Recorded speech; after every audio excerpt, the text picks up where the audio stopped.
미국 국방대학 교수가 생방송에서 충격적인 폭로를 꺼냈습니다. 지금 미국이 한국에게 준 건 전례 없는 실수입니다. 백악관이 한국과의 정상회담 내용을 담은 사실 확인서를 공개한 뒤 2시간 만에 긴급 편성된 생방송. 그 이유는 단 하나였습니다. 미국과 일본이 70년 동안 목숨 걸고 막아온 조항이 한국 문서에 그대로 찍혀 있었기 때문입니다. 하지만 이것들은 모두 서막에 불과했습니다. 팩트시트 한 페이지에서 가장 중요한 조항이 통째로 사라진 이유. 그 빈칸에 들어간 단 한 줄의 문장이 지금 미국 전문가들을 완전히 경악에 몰아넣고 있습니다. 한국은 오늘 미국이 끝까지 숨기려 했던 4가지 역할을 공식 부여받았습니다. 전 세계를 충격에 빠뜨린 전말을 지금 공개합니다. 그 전에 좋아요와 구독 버튼을 꼭 한번 눌러주시면 저희 코리아 공감에 아주 큰 힘이 됩니다. 트럼프 대통령이 핵폭탄급 결정을 내렸습니다. 백악관이 한국과의 정상회담에 관한 사실 확인서를 발표했습니다. 올해 들어 가장 파격적인 문서였어요. 저는 미국 국방대학교 국가전략연구소 교수입니다. 30년 넘게 동아시아 정책을 다뤄왔죠. 과거 국가안보회의 경력 덕분에 수많은 방송에 출연하여 각종 안보 전략에 대한 분석을 해왔지만 이번과 같은 급박한 섭외는 처음이었습니다. 백악관의 발표는 저녁 늦은 시간이었습니다. 사실 저는 국가안보회의로부터 팩트시트의 초안을 공유받아 검토에 도움을 주기도 했지만 그 초안에서 얼마나 많은 부분이 바뀔진 감도 오지 않았어요. 내용이 너무나 충격적이었거든요. 그리고 오늘 보게 된 공식 문서는 초안을 봤던 때의 충격을 아득히 넘어서는 수준이었습니다. 저는 분명 미국 사회에 큰 파장이 있을 거라 예상했지만 발표가 나온 지 1시간도 채 되지 않아 방송사의 섭외 연락을 받았습니다.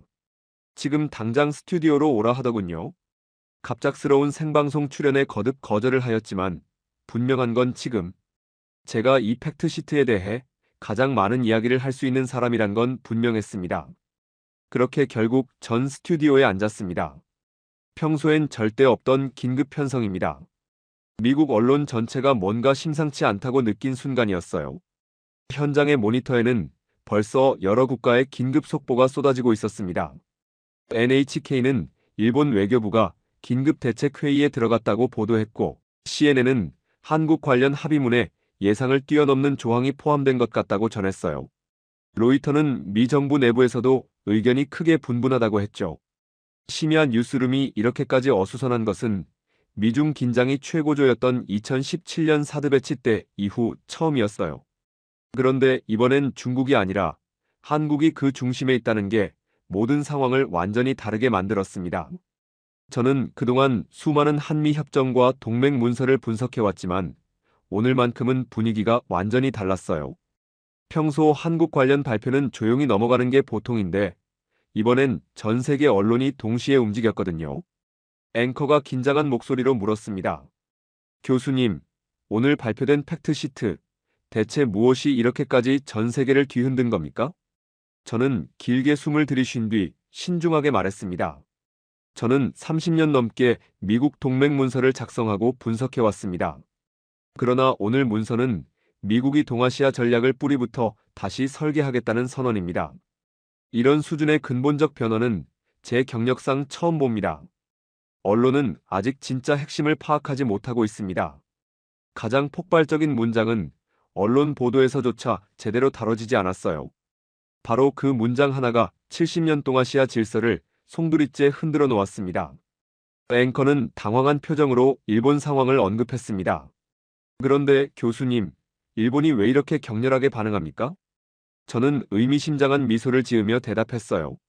일본이 이렇게 흔들리는 이유는 단순히 한국이 부상해서가 아닙니다. 일본만 모르고 있었던 결정적 진실이 오늘 문서에 명시됐기 때문이에요. 그것은 일본이 지난 70년간 온 외교력을 동원해서 막아왔던 바로 그 조항입니다. 오늘 문서에는 미국이 한국에게 핵잠수함 건조의 완전한 주도권을 인정한 내용이 명시되어 있습니다. 하지만 그건 단지 시작에 불과해요. 앵커가 백악관 문서를 손에 들고 저에게 물어왔습니다. 교수님, 트럼프 대통령이 이번 협상에서 가장 강조했던 건 미국 조선업 부활 아니었습니까? 그런데 문서를 보면 도대체 무슨 일이 벌어진 겁니까? 저는 잠시 말을 멈춘 후 흥미로운 사실을 꺼냈습니다. 사실 트럼프 대통령은 30년 전에도 한국 조선소를 직접 방문한 적이 있습니다.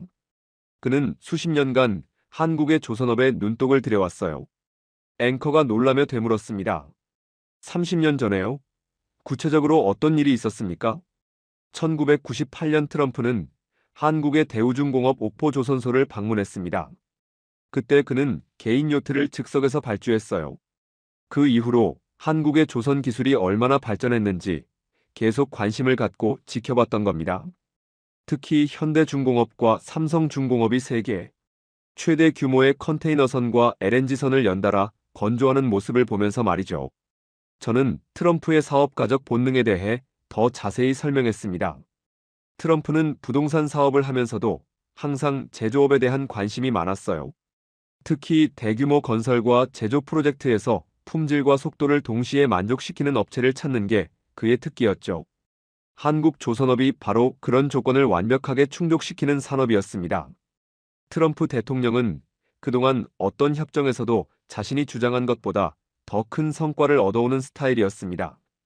일본과의 무역 협상에서 일본이 미국산 농산물에 대한 관세를 전면 철폐하겠다고 양보하자 트럼프 대통령은 미국 시장 내 일본 자동차 수입 쿼터를 대폭 축소하는 대신 미국 내 반도체 공장 투자 확대를 추가로 요구했습니다. 최근 유럽연합과의 미국 기업에 대한 디지털세 협상에서도 EU가 디지털세의 전면 폐지를 약속하자마자 그는 즉각 유럽산 자동차에 대한 추가 관세를 거론하며 농산물 시장의 추가 개방까지 요구하고 나섰습니다. 심지어 파리 기후 협약과 같은 다자간 협약에서도 미국의 형식적인 잔류를 조건으로 중국과 인도를 상대로 한 탄소 관세 도입을 일방적으로 밀어붙여 사실상 미국에게 유리한 무역 장벽을 세우는 데 성공했습니다. 앵커가 고개를 끄덕였습니다. 맞습니다. 사우디아라비아와의 무기 거래에서도 기존 계획보다 몇 배나 큰 규모로 확대시켰죠. 그렇습니다. 트럼프 대통령이 손해보는 협상은 존재하지 않는다는 게 워싱턴 정가의 정설이었어요. 그는 항상 상대방이 예상하는 것보다 더 많이, 더 빨리, 더 확실하게 가져오는 협상가로 유명했습니다. 하지만 이번만큼은 평소 패턴이 완전히 깨졌습니다. 저는 트럼프의 진짜 의도에 대해 분석했습니다. 트럼프는 대통령이기 전에 사업가였죠. 그것도 맨해튼 부동산에서 엄청난 성공을 거둔 사업가입니다. 그는 자신의 직감과 장기적 안목을 믿어요. 한국의 조선 기술을 수십 년간 염원해왔을 겁니다. 자신의 비즈니스 제국에 포함시킬 기회를 지켜봐왔고 이제 대통령이 되어서야 그 기회가 온 거죠. 앵커가 문서의 핵심 문장을 천천히 읽었습니다. 미국은 대한민국의 핵추진 공격 잠수함 건조를 승인한다고 되어 있는데요. 바로 그 건조라는 단어 하나가 동북아 전략을 통째로 뒤집었습니다. 협력도 아니고 지원도 아닌 건조예요. 건조 주도권이라는 건 기술 설계부터 체계 통합, 생산 공정, 품질 관리까지의 완전한 주도권을 의미합니다. 앵커가 놀라며 되물었습니다. 그럼 미국이 어떤 동맹국에게도 준 적 없는 권한이라는 말씀이신가요? 정확합니다. 영국도 호주도 받지 못한 권한이에요. 심지어 호주의 경우 오커스 협정을 통해 핵잠수함을 도입하지만 건조는 여전히 미국과 영국이 주도하고 있습니다. 하지만 한국은 처음부터 끝까지 스스로 만들 수 있는 권한을 받았어요. 저는 더 구체적으로 설명했습니다. 트럼프 대통령은 표면적으로는 미국 조선소를 되살리려 했지만 실제로는 한국 조선업과의 완전한 결합을 추진한 겁니다. 이건 그가 수십 년간 꿈꿔온 글로벌 제조업 네트워크의 핵심 퍼즐이었을지도 모르죠. 문서에는 더 놀라운 내용이 있었습니다. 여기 보세요. 미국 해군 함정에 한국 내 건조 및 정비라고 되어 있어요. 앵커가 놀라서 다시 물었습니다. 교수님, 이건 미국 해군 함정까지 한국에서 만든다는 뜻 아닙니까? 그렇습니다.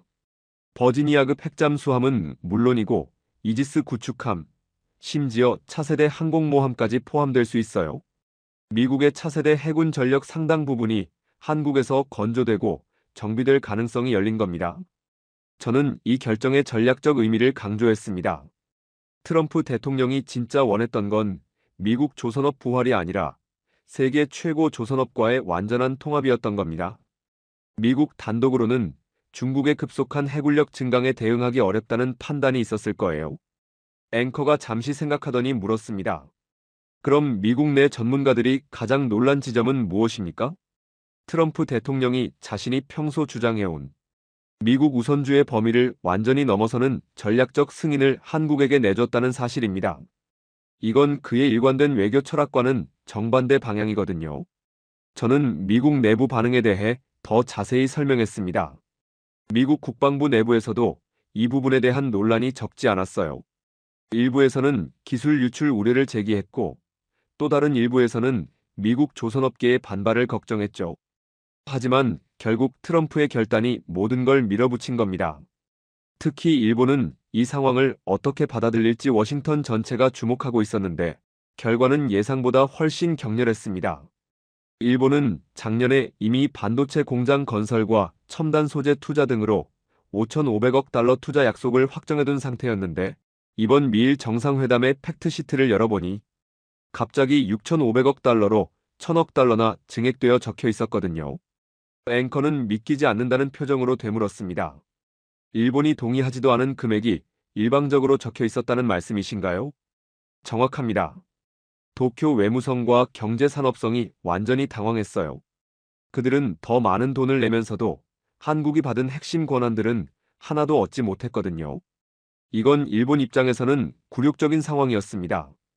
핵잠 건조 승인만으로도 충격적이지만 이건 이 문서의 1차 폭탄일 뿐입니다. 진짜 게임 체인저는 아직 공개되지 않았어요. 앵커가 문서를 넘기다 멈칫하며 말했습니다. 교수님, 그래서 말씀하신 진짜 게임 체인저가 무엇인지 궁금한데요. 지금 전문가들 사이에서 문서에서 가장 중요한 문장이 빠졌다는 말이 나오고 있던데 도대체 어떤 내용입니까? 저는 한 장의 페이지를 가리키며 말했습니다. 핵잠수함에서 가장 중요한 건 연료 조달입니다. 고농축 우라늄이나 저농축 우라늄 공급 방식을 말하는 거죠. 그런데 이상한 일이 벌어졌어요. 미국과 영국, 호주 간의 핵잠수함 협정 문서에는 연료 공급 절차가 명시되어 있습니다. 영국과 호주가 핵잠을 도입할 때도 연료 문구가 반드시 포함되어 있었죠. 미국이 어떤 동맹에게도 연료 관련 조항을 비워둔 적이 없어요. 프랑스나 독일 같은 나토 핵심 동맹국들과의 원자력 협력에서도 연료 공급 방식은 항상 명확히 적시되어 왔습니다. 그런데 한국 문서에는 연료 조항이 통째로 사라져 있었습니다. 앵커는 당황한 표정으로 물었습니다. 교수님, 이게 말이 됩니까? 핵잠 운용의 핵심인데요. 이건 단순한 실수가 아닙니다. 의도적으로 비워둔 겁니다. 국무부 내부 초안에는 표준적인 연료 조항이 있었어요. 미국이 고농축 우라늄을 공급하고 한국은 사용 후 연료를 미국으로 반환한다는 일반적인 내용이었죠. 그런데 백악관 최종본에서 이 부분이 완전히 삭제됐습니다. 더 놀라운 건 이 변화가 트럼프 개인의 직접 지시였다는 겁니다. 1998년 옥포 조선소에서 그가 목격했던 한국의 기술력, 그 기억이 30년 만에 이런 파격적 결정으로 나타난 거예요. 하지만 모든 사람이 이 변화에 놀란 건 아니었습니다. 특히 일본은 이런 상황을 오래전부터 두려워해왔거든요. 1990년대부터 일본은 워싱턴 로비를 통해 한국의 핵연료 주기 기술 개발을 체계적으로 막아왔습니다. 한국이 파이로 프로세싱 기술, 즉 사용 후 핵연료 재처리 기술을 개발하려 할 때도 일본이 뒤에서 반대 논리를 제공했고, 한국의 연구용 원자로 고농축 우라늄 전환 사업에도 제동을 걸려고 했죠. 일본의 전략은 단순했습니다. 한국이 핵연료 기술에 접근하지 못하게 막으면서 자신들만 그 권한을 독점하려는 것이었어요. 그런 일본이 오늘 문서를 보고 경악한 이유가 있습니다. 연료 조항이 빠지면 그 자리를 한국의 자체 생산 능력이 채우게 된다는 걸 누구보다 정확히 알고 있었거든요. 미국과 영국, 호주의 3국 핵잠수함 협정에서 미국은 연료 공급 방식부터 농축 기준, 코어 개발 책임, 심지어 폐연료 처리까지 모든 걸 세세하게 규정했어요. 호주가 자체 농축이나 재처리를 할 수 없도록 철저히 통제했습니다. 잠수함 한 척당 연료량, 교체 주기, 저장 방식까지 상세히 명시했죠. 그러나 한국 문서는 완전히 달랐습니다. 한국 문서에는 연료 공급자도 없고 연료 조달 방식도 없고 연료 관리 책임도 없어요. 모든 게 의도적으로 비어 있습니다. 앵커가 놀라며 물었습니다. 그럼 한국은 모든 걸 독자적으로 개발해야 한다는 뜻입니까? 바로 그겁니다. 이 빈칸은 한국을 위해 의도적으로 남겨둔 전략적 공간이에요. 미국 핵잠수함 연료 시스템은 극도로 복잡합니다. 단순히 우라늄만 공급하는 게 아니라 농축 수준 조절, 연료봉 설계, 원자로 코어 구조, 냉각 시스템까지 모든 게 유기적으로 연결되어 있거든요. 이 모든 기술을 한국이 독자적으로 개발할 수 있도록 완전히 문을 열어준 겁니다. 앵커가 의심스러운 표정으로 물었습니다. 미국이 왜 그런 엄청난 위험을 감수합니까? 위험이 아니라 절대적 필요 때문이에요. 중국의 해군력 증강 속도가 미국의 예상보다 훨씬 빠릅니다. 중국은 이미 핵잠수함 20여 척을 보유하고 있고 매년 23척씩 추가로 진수하고 있어요. 미국 혼자서는 남중국해부터 대만 해협, 한반도 근해까지 태평양 전체를 실시간으로 커버하기 어려운 지경에 이르렀습니다. 그래서 한국이 독립적인 핵잠 전력을 보유해서 아시아, 태평양 지역의 한 축을 담당해 주기를 간절히 원하고 있어요. 미국은 한국이 핵잠 연료를 자체 생산할 수 있는 완전한 능력을 갖기를 바랍니다. 그래야 유사시 미국의 직접적인 지원 없이도 독립적으로 장기간 작전을 수행할 수 있거든요. 연료 조항이 사라진 그 자리에는 일본이 30년간 가장 두려워했던 문장이 들어가 있어요. 그 문장 하나가 동아시아 균형을 완전히 뒤바꿔 놓았습니다. 앵커가 조심스럽게 입을 열었습니다. 교수님, 그 빈칸을 채운 문장이 바로 이 문장입니까? 저는 고개를 끄덕이며 한 줄을 읽었습니다. 한국과의 우라늄 농축 및 사용 후 핵연료 재처리 협력이라고 되어 있습니다. 그 순간 스튜디오 공기가 완전히 식어버렸습니다. 이 문장은 핵잠 승인의 10배 충격입니다. 왜냐하면 이 기술이 바로 핵잠 연료 주기와 핵억지력의 뿌리이기 때문입니다. 일본은 이 권한을 단 한 번도 받지 못했습니다. 앵커는 미간을 찌푸리며 물었습니다. 잠깐만요. 일본은 이미 재처리를 하고 있지 않습니까? 맞습니다. 일본은 재처리를 합니다. 그런데 미국이 공식 문서에서 재처리 협력, 농축 협력을 명시적으로 언급한 적은 한 번도 없어요. 일본의 재처리는 1980년대 체결된 별도 협정에 의한 것이고 미국의 직접적 기술 지원이나 협력과는 거리가 멀었습니다. 그동안 전문가들은 한국에 주어질 핵추진 잠수함의 연료에 주목하고 있었습니다. 특히 한국이 재처리까지 허가받을 거라는 건 절대 예상치 못한 지점이었어요. 지금 문서에서 농축도를 명시하지 않은 건 파격적인 겁니다. 일본은 20% 미만의 농축까지만 재처리가 허가되어 있는데 현재 팩트시트 발표 이후 한국의 핵추진 잠수함 연료로 쓰일 농축도는 분명 20% 이상이 될 거라고 관측되고 있어요. 저도 동일한 견해입니다. 핵잠 연료에 필요한 고농축 우라늄 기술까지 한국이 접근하고 관리하게 될 가능성을 미국이 공식 인정한 셈입니다. 사실 이 문제는 매우 민감한 사안이었습니다. 미국의 핵추진 잠수함 연료로는 90% 이상의 고농축 우라늄이 필요한데 이는 핵무기 제조가 가능한 수준의 농축도거든요. 그래서 미국은 지금까지 어떤 동맹국에게도 이 기술을 완전히 개방한 적이 없었어요. 그런데 한국에게는 농축도 제한을 명시하지 않았습니다. 이는 한국이 필요에 따라 어떤 수준의 농축도든 달성할 수 있다는 신호로 해석될 수 있어요. 미국 원자력 전문가들 사이에서도 이 부분이 가장 뜨거운 논쟁거리가 되고 있습니다. 한국의 기술력과 신뢰성에 대한 평가가 이런 파격적 결정을 가능하게 했다는 분석이 나오고 있어요. 특히 한국의 원자력 기술은 이미 세계 최고 수준입니다. APR 1400원자로를 독자 개발했고 UAE 바라카 원전 수주를 통해 해외 시장에서도 기술력을 인정받았어요. 한국의 핵연료 제조 기술 또한 세계 3위 수준으로 평가받고 있습니다. 앵커가 더 깊이 물어왔습니다.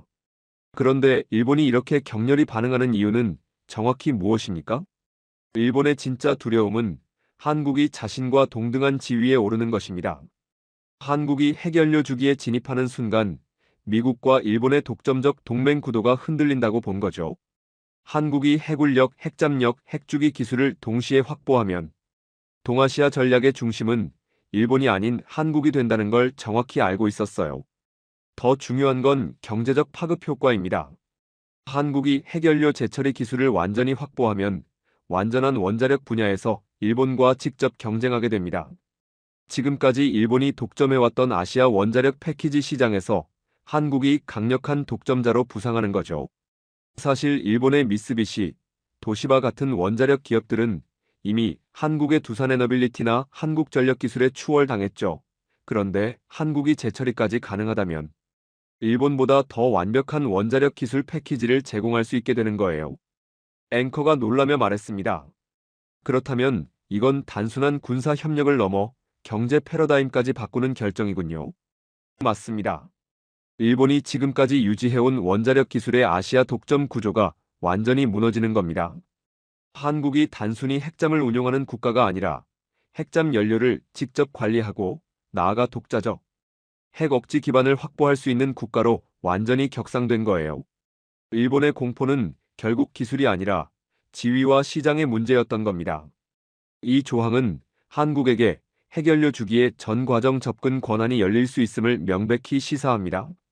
미국은 일본에게도 이런 포괄적 신호를 준 적이 없어요. 앵커는 떨리는 목소리로 물었습니다. 교수님, 그렇다면 재처리 조항은 단순한 기술적 문구가 아니군요. 전혀 아닙니다.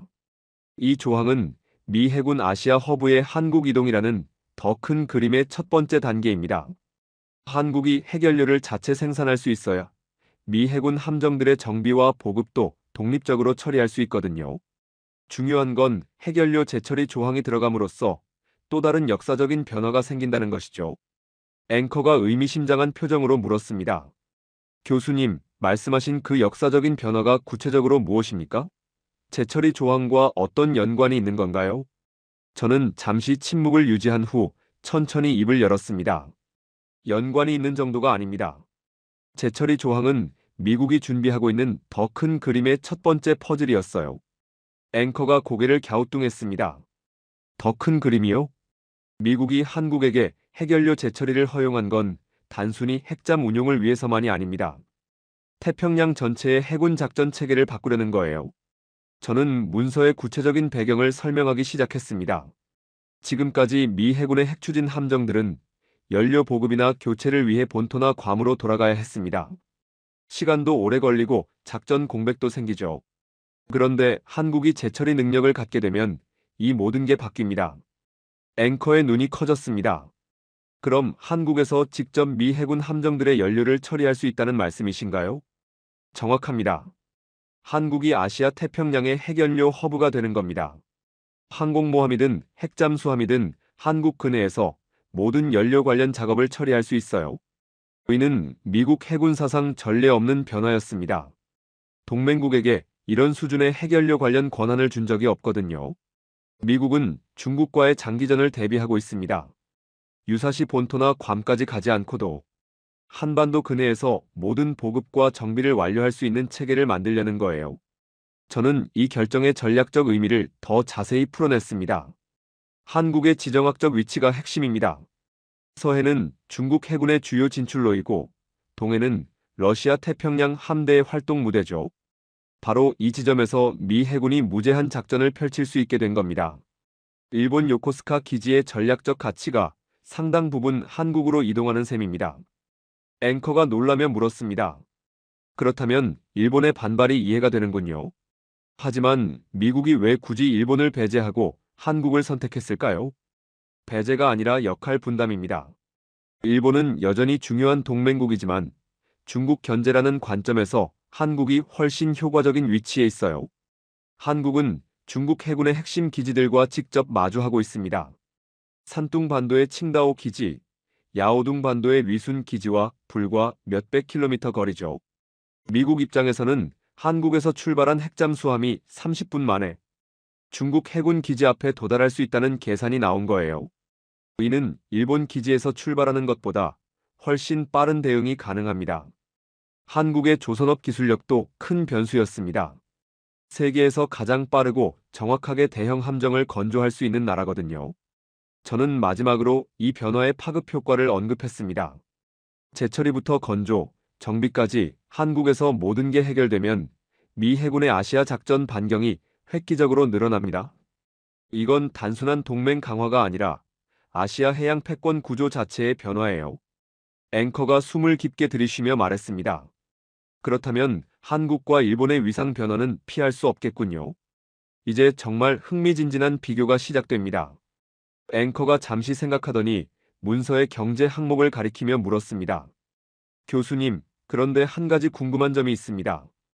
경제 항목을 보면 일본은 기존 미국 투자 약속이 5,500억 달러였는데 이번 협정에서 6,500억 달러로 증액됐습니다. 반면 한국은 3,500억 달러 수준입니다. 그럼 돈을 더 낸 일본이 더 큰 대우를 받아야 하는 것 아닙니까? 저는 단호히 고개를 저었습니다. 그 논리가 과거엔 맞았습니다. 그런데 지금은 아닙니다. 과거에는 돈을 많이 내는 국가가 미국과의 협상에서 더 많은 것을 가져갈 수 있었습니다. 그러나 이번 협상은 그 규칙이 완전히 깨졌어요. 앵커는 당황한 표정으로 되물었습니다. 어떻게요? 한국의 3,500억 달러는 투자이고 일본의 6,500억 달러는 지불입니다. 여기서 가장 중요한 차이가 있어요. 저는 구체적으로 설명했습니다. 한국의 3,500억 달러는 사업 투자입니다. 수익이 한국으로 다시 돌아와요. 반면 일본의 6,500억 달러는 사실상 미국이 요구한 금액을 납부하는 형태에 가깝습니다. 수익이 일본에게 돌아오지 않아요. 한국의 조선업, 반도체, AI 투자는 미국 생산시설, 미국 기업과의 공동수익 구조입니다. 심지어 미국 해군 핵잠수함 건조를 한국 조선소가 맡게 되면 그 수익은 한국 기업이 직접 가져가죠. 그런데 일본은 미국이 요구하는 투자 패키지를 거의 그대로 수용해왔습니다. 수익이 돌아오지 않는 구조예요. 앵커가 놀라며 물었습니다. 그렇다면 일본은 돈을 냈는데 한국은 권한을 가져간 겁니까? 네, 정확히 그렇습니다. 저는 한치의 망설임도 없이 말했습니다.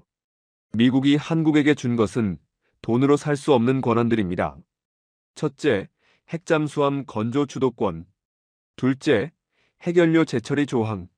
셋째, 미 해군 아시아 플랫폼의 중심 이동. 넷째, 조선, 해군, AI, 반도체, GPU까지 아우르는 기술 주권. 이 네 가지는 돈으로 살 수 없습니다. 기술력, 신뢰, 속도, 군사력, 국가 시스템이 모든 지표에서 동시에 충족되는 나라에게만 주는 권한이에요. 트럼프 대통령은 외교 합의에서 절대 손해를 보지 않는다는 원칙을 갖고 있습니다. 그래서 과거엔 일본, 사우디, UAE 같은 부유한 국가에게 대량의 투자와 돈을 요구하는 방식을 사용했어요. 그러나 이번 한국 합의는 다릅니다. 이번 한국 합의는 돈을 얼마나 내느냐가 아니라 미국이 필요로 하는 능력을 누가 갖췄는가가 기준으로 결정됐습니다. 앵커가 더 깊이 물어왔습니다. 결국 미국이 선택한 국가는 돈 많은 일본이 아니라 능력 있는 한국이라는 말씀이신가요? 그렇습니다. 미국은 중국 견제를 위해 즉시 활용 가능한 국가, 즉 한국을 선택한 것입니다. 일본은 돈을 냈습니다. 한국은 능력과 시스템을 보여줬어요. 이번 합의는 그 차이가 낳은 결과입니다. 일본은 6,500억 달러를 냈지만 핵잠, 재처리, 해군 플랫폼, 건조, 주도권 단 한 가지도 확보하지 못했습니다. 반면 한국은 3,500억 달러로 해양 패권의 중심국으로 올라섰어요. 돈이 아니라 능력이 동맹의 서열을 결정한 순간입니다. 트럼프 대통령은 미국, 한국, 일본 3국이 세계 균형을 잡는다고 말해왔지만 오늘 공개된 문서를 보면 일본에게는 어떤 전략적 역할도 부여되지 않았습니다. 실제로 트럼프의 최근 행보는 일본의 돈을 끌어쓰는 반면 핵심 기술과 권한은 오히려 한국에만 집중되고 있어요. 앵커는 조용히 정리했습니다.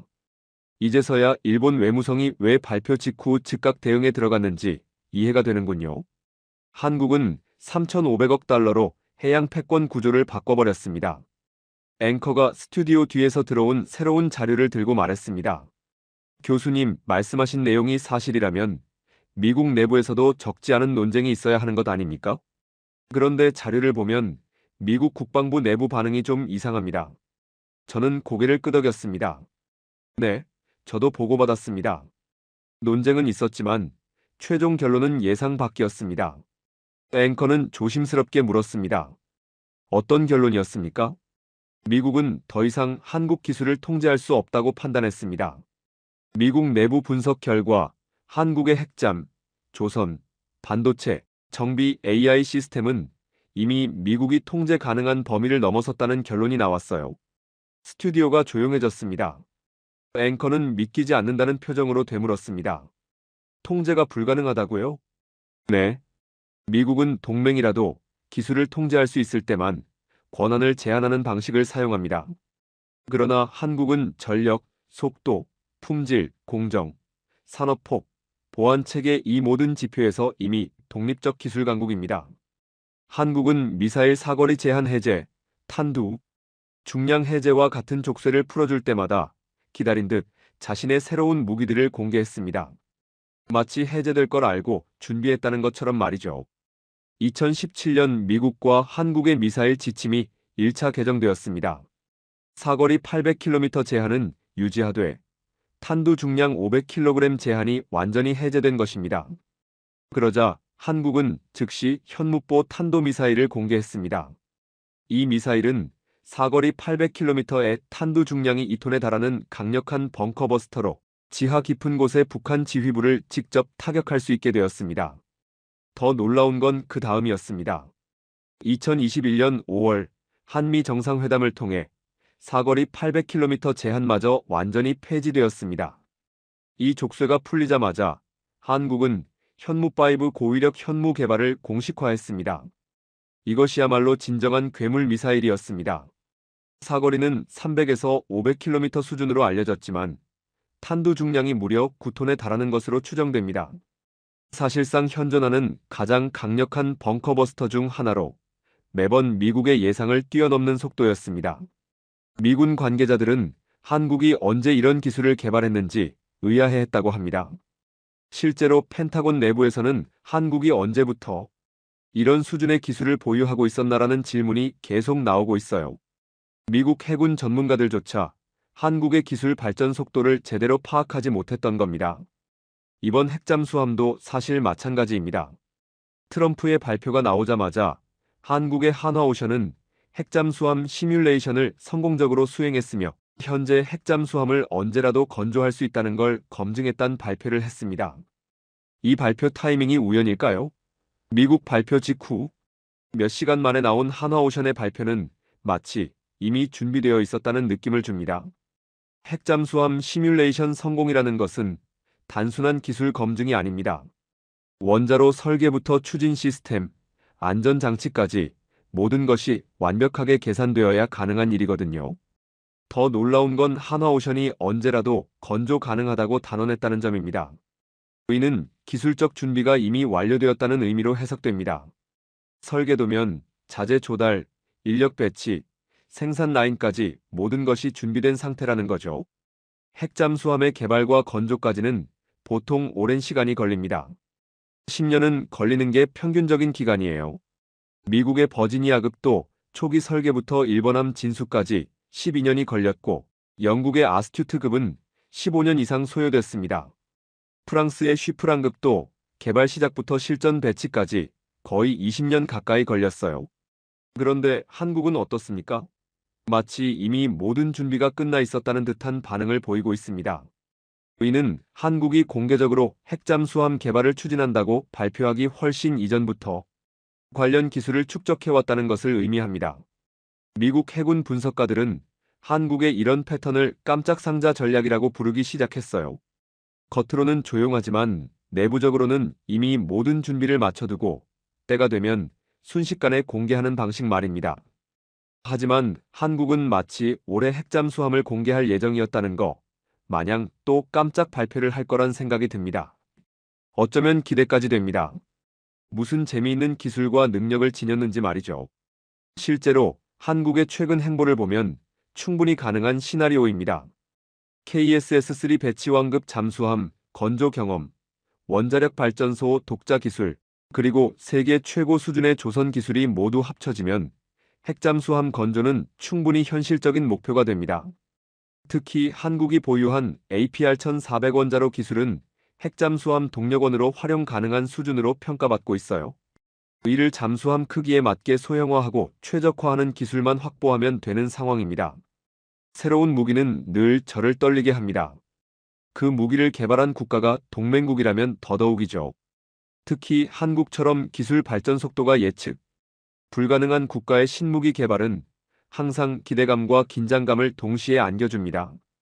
미국 국방부 내부에서도 한국의 차세대 무기 시스템에 대한 관심이 높아지고 있어요. 현무 미사일 시리즈의 성능 향상 속도, KF-21의 예상보다 빠른 개발 진척, 그리고 이번 핵잠수함까지 한국의 방산 기술은 매번 예상을 뛰어넘는 결과를 보여주고 있거든요. 한국은 빠른 국가이면서도 이상할 정도로 규정, 법률, 규범을 지키는 나라입니다.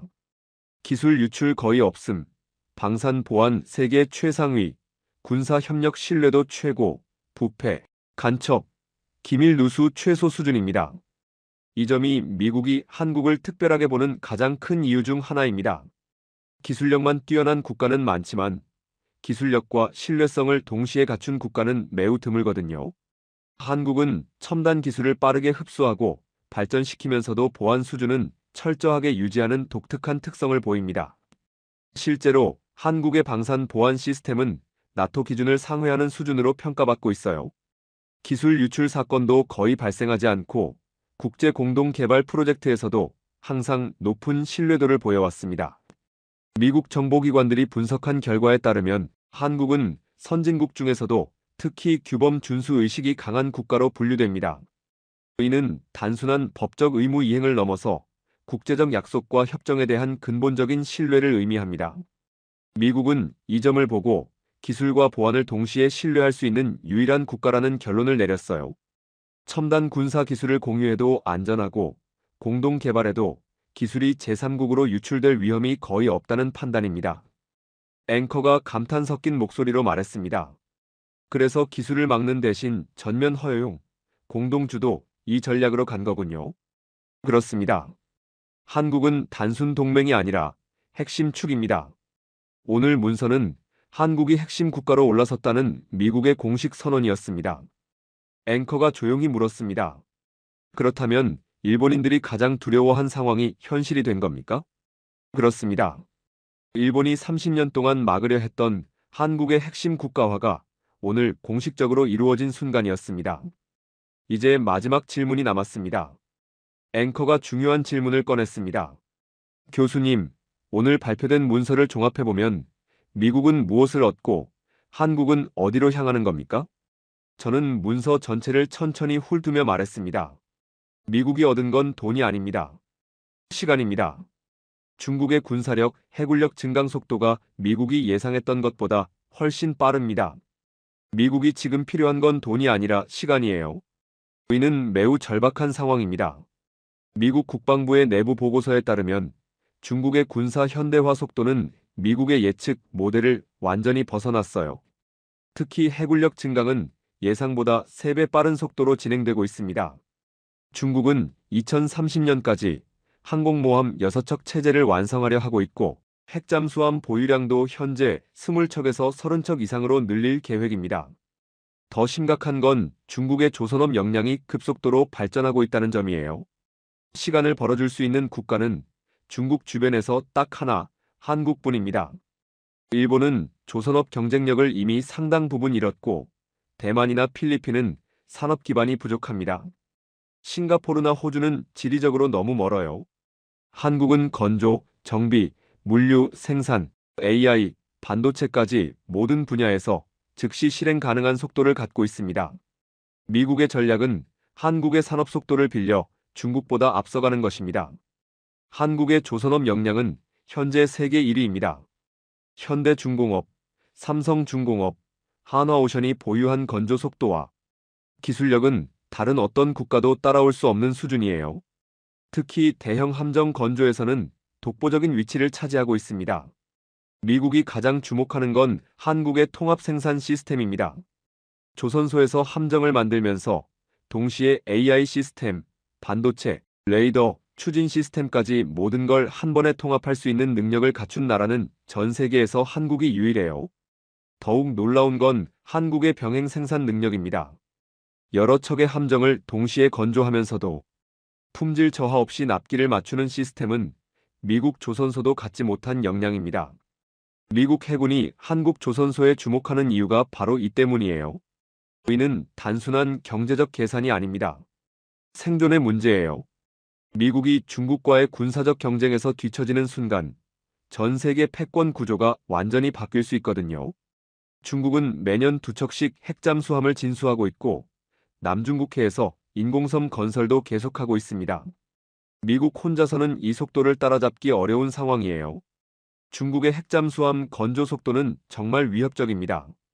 공구사형 진급 전략 핵잠수함은 이미 6척이 배치됐고 차세대 공구육형도 곧 진수될 예정이에요. 공격형 핵잠수함인 공구3형도 지속적으로 증가하고 있습니다. 더 큰 문제는 중국의 해저 활동 반경이 급속도로 확장되고 있다는 점입니다. 과거에는 연안 근처에서만 활동했던 중국 핵잠수함들이 이제는 태평양 중앙부까지 진출하고 있어요. 미국 본토 서안까지 위협할 수 있는 수준에 도달한 겁니다. 남중국해 인공섬 문제도 심각합니다. 스프래틀리 군도, 파라셀 군도에 건설된 중국의 군사 기지들은 이미 완전한 전투 준비 상태예요. 레이더 시설, 미사일 기지, 전투기 활주로까지 모든 게 갖춰져 있습니다. 미국이 단독으로 이 모든 위협에 대응하기는 현실적으로 불가능합니다. 태평양 전체를 커버하기에는 미군의 자원이 부족해요. 그래서 한국 같은 핵심 파트너와의 완전한 협력이 필수가 된 겁니다. 앵커가 물었습니다. 그럼 한국은 앞으로 어떤 역할을 하게 됩니까? 한국은 앞으로 해양 패권의 핵심 축, 핵잠 연료 체계의 관리 축, AI 반도체 공급망의 중추 축, 군사기술 표준의 선도 축, 이 4가지 중심 역할을 맡게 됩니다. 첫 번째, 해양 패권의 핵심 축 역할입니다.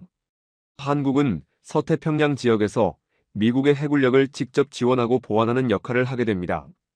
핵잠수함 건조부터 대형 함정 정비, 보급까지 모든 것을 담당하게 되는 거죠. 두 번째, 핵잠 연료 체계의 관리 축입니다. 한국이 핵연료 재처리 권한을 확보함으로써 미국 핵잠수함들의 연료 공급과 관리를 독립적으로 수행할 수 있게 됩니다. 이는 전시 상황에서 매우 중요한 능력이에요. 세 번째, AI 반도체 공급망의 중추축 역할입니다. 현대전에서 AI와 반도체는 핵심 전력 요소입니다. 한국의 삼성, SK 하이닉스가 보유한 첨단 반도체 기술과 국가 차원에서 추진하는 AI 기술이 미국의 군사 시스템과 통합되는 거죠. 네 번째, 군사기술 표준의 선도축입니다. 한국의 방산 기술들이 이제 나토 표준이나 미군 표준과 동일한 수준에서 개발되고 적용될 예정입니다. K2 전차, KF-21 전투기, 현무 미사일 시리즈 등이 그 예시가 될 거예요. 이건 단순한 동맹 협력이 아닙니다. 한국이 미국의 글로벌 전략에서 필수 불가결한 요소가 된다는 의미예요. 한국이 빠지면 미국의 아시아 전략 자체가 성립하지 않는 구조가 되는 겁니다. 이는 한국의 국제적 위상을 근본적으로 바꿔놓을 변화입니다. 지금까지 한국은 중견국 정도로 분류됐지만 이제는 핵심 강국으로 올라서게 된 거죠. 미국, 중국, 러시아와 함께 세계 질서를 좌우할 수 있는 국가가 된 겁니다. 특히 태평양 지역에서 한국의 지정학적 위치는 중국 견제에 최적화되어 있습니다. 서해는 중국 해군의 주요 진출로와 직접 마주하고 동해는 러시아, 태평양 함대의 활동 무대를 견제할 수 있는 위치죠. 한국의 지정학적 위치는 정말 전략적입니다. 서해를 통제하면 중국 해군의 태평양 진출을 직접 견제할 수 있어요.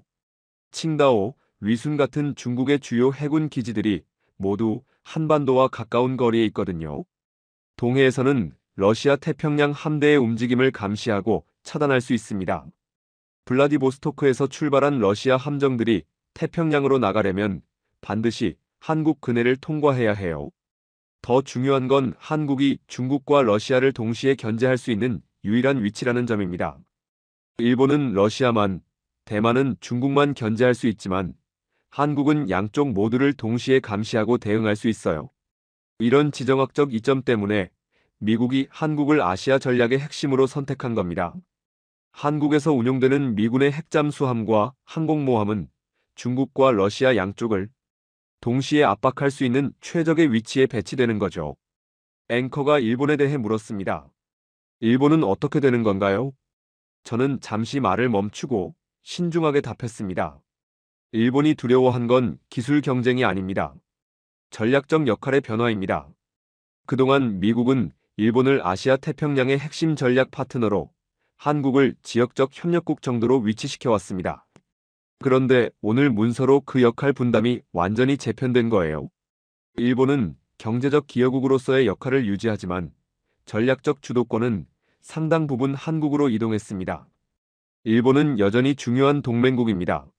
하지만 이제 한국과 일본이 각각 다른 영역에서 미국을 지원하는 구조로 바뀐 거죠. 앵커가 더 구체적으로 물었습니다. 그렇다면 한국이 얻은 가장 큰 변화는 무엇입니까? 한국은 오늘 국가 위상 자체가 근본적으로 변했습니다. 지금까지 한국은 무기 구매국이었다면 이제는 무기 기술을 공동 개발하고 수출하는 국가가 됐어요. 조선업 하청국에서 핵잠수함 건조 주도국으로 지역 협력국에서 아시아 전략의 중심 파트너로 완전히 격상된 겁니다. 이 변화의 상징적 의미는 엄청납니다. 한국이 미국과 동등한 수준의 군사 기술을 보유하게 되면 아시아, 태평양 지역의 안보 균형이 완전히 달라집니다. 중국 입장에서도 계산이 훨씬 복잡해지죠. 저는 문서를 천천히 접으며 핵심을 짚었습니다. 오늘 문서는 트럼프 대통령이 한국에게 일방적으로 혜택을 준 게 아닙니다. 한국이 이미 도달한 기술적, 산업적 역량을 미국이 공식 인정하고 활용하기로 결정한 문서예요. 미국은 실용주의적 판단을 내린 겁니다. 한국의 능력을 제한하려 애쓰기보다는 그 능력을 미국의 전략 목표에 활용하는 쪽을 선택한 거죠. 1998년 트럼프가 옥포 조선소에서 목격했던 그 잠재력이 30년 만에 미국 국가 전략의 핵심 요소가 된 겁니다. 앵커는 천천히 시청자를 향해 말했습니다. 시청자 여러분, 오늘 발표는 단순한 양국 간 협정이 아닙니다. 아시아 태평양 지역의 전략적 지형이 근본적으로 재편되는 역사적 순간을 우리는 지금 목격하고 있습니다. 저는 마지막으로 덧붙였습니다. 한국의 기술적 역량과 전략적 선택이 이제 세계 질서의 변화를 주도하기 시작했습니다. 미국이 인정한 한국의 위상 변화는 앞으로 더 큰 변화들의 시작점일 뿐입니다.